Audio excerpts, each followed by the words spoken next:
instrumental musicians from Fiji. This is the story about the Lapita people, the ancestors of the first Polynesians.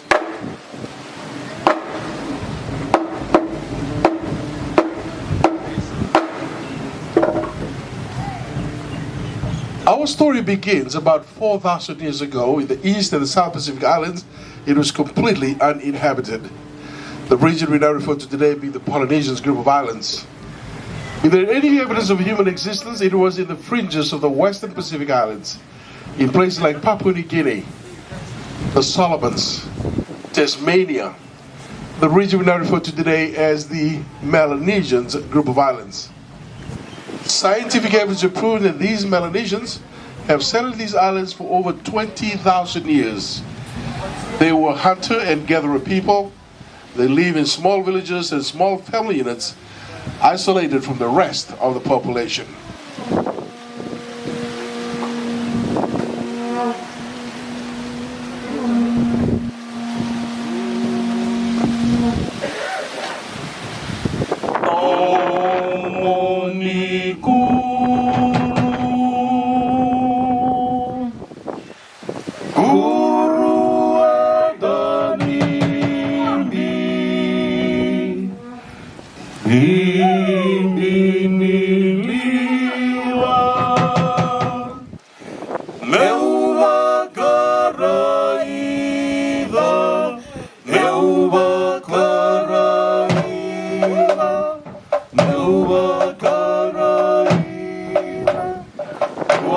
Around 2500 BC, these settlers were suddenly replaced by a new branch of humanity.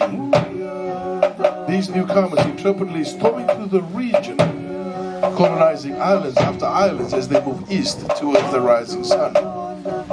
They were fierce warriors and great seafarers, built and sailed on huge double-hulled canoes that could carry hundreds of people. When they arrived, they brought with them a new culture, a new language. A culture and language that evolved out of Southeast Asia and spoken and practiced today in the Eastern Pacific Islands. They were polytheistic society people that practiced animism and built sacred temples of worship like this one.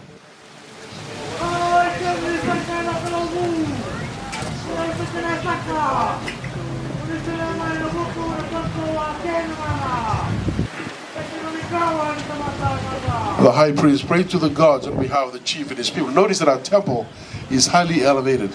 The belief was that the taller the structure, the closer the communications with our ancestral gods.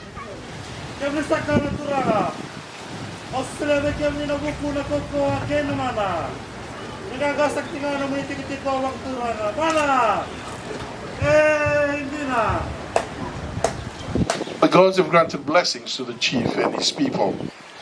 These newcomers introduced a new social hierarchy system where the chiefly titles were inherited by bloodline, and chiefs were believed to be descendants of ancestral gods.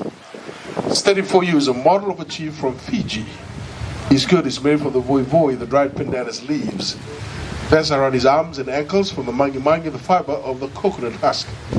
The trail on his sides from the type of cloth we call masi. The longer the trail, the higher his rank in our society. Mother pearl shell around his neck and the markings on his face signifies his royal status. He holds the war club in his hands, a symbol of his power and his authority. He will now invite his people to a dance called Tura, to the safe arrival to this newfound land.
Masi. Masi, your tablecloth is made from the bark of the paper mulberry plant. The other one is the weaving of mats and baskets from the dried pandanus leaves we call voi. These practices, among others, are still being practiced today throughout Polynesia. But there's one unique tradition that is no longer done in other parts of Polynesia except in Fiji. That is the making of the pottery. We call it the lapita pottery. This lapita pottery is a low-fired earthenware pottery tempered with shell and sand. Notice as motifs that are unique in our Polynesian arts. These motifs can be found in our tattoos and also on our tapa designs. Our dance will now dance to Tulikuro as we celebrate the making of this pottery, the history behind it, and how it's being treasured today in the islands of Fiji.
Was introduced as the most highly prized and highly valued cultural item in Fiji. We call these tambua. Can everyone say tambua?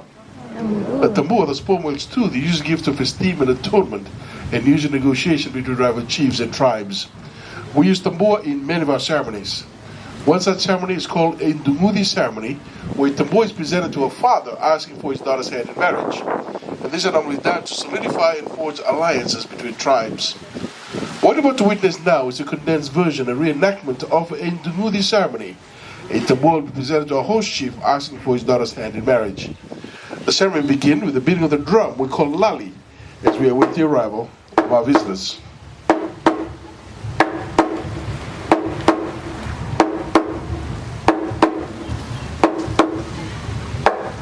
Upon arrival of the chief of the compound, the visitors will call out.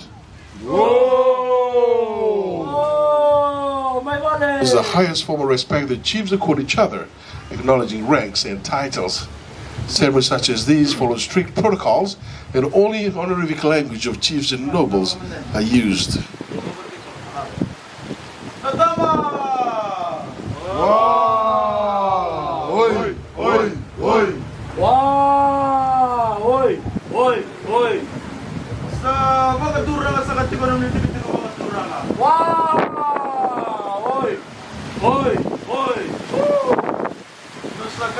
The ceremony begins with the spokesperson of the rival tribe.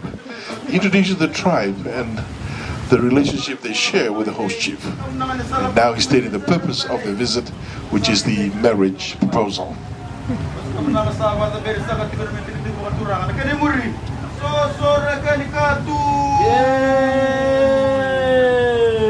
And before he formally accepts the tambua, our host chief will now summon his daughter into the circle to let her know of the marriage proposal presentation from the rival tribe.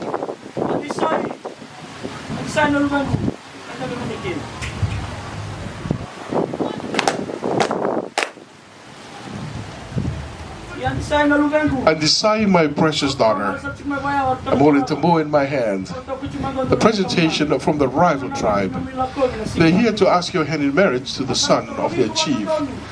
I'm going to ask you now, are you willing to marry the son of the rival chief? The princess, understanding the significance of this arrangement, has agreed to the marriage proposal. She has no choice. The father formally accepts the tabua and gives his blessings to the new union.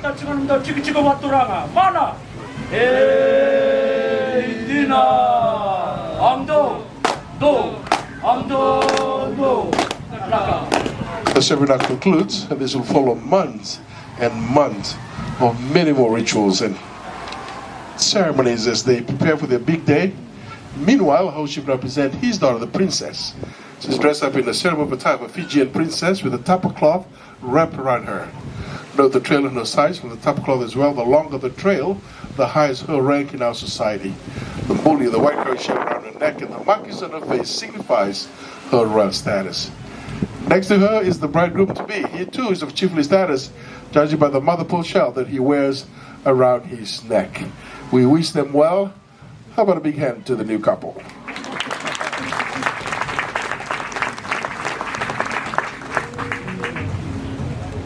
Now, Fijian oral tradition history talks a lot about warfare. The other one is called Naiula, or the short throwing club. The short throwing club is quite deadly when the opponent is trying to escape. But the most commonly used weapon is the mandao, the Oʻahu. This is used for close combat fighting and can be deadly as well.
Kneeling and begging. A ring from Walmart. This time, no hesitation, the princess said yes. From the bottom of her heart, another big hand to the new couple. And with the introduction of the modern musical instruments, we now dance to contemporary songs like this one. Clap, clap, clap, everything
Family and friends, what you're listening to now is a famous farewell song in the islands of Fiji called Isalei. It is customary for us in Fiji to sing this famous song of ours when we have family and friends like yourselves leave our shores. Isalei has many meanings for us in Fiji, but for today, it simply means thank you. Thank you for visiting us at the Fijian village. As you probably know by now, these performers are all from the islands of Fiji, attending the nearby university next to the BYU Hawaii campus as full-time students. Thank you. They all left Fiji with their loved ones and families behind to come attend the university. Upon completion of their studies, they'll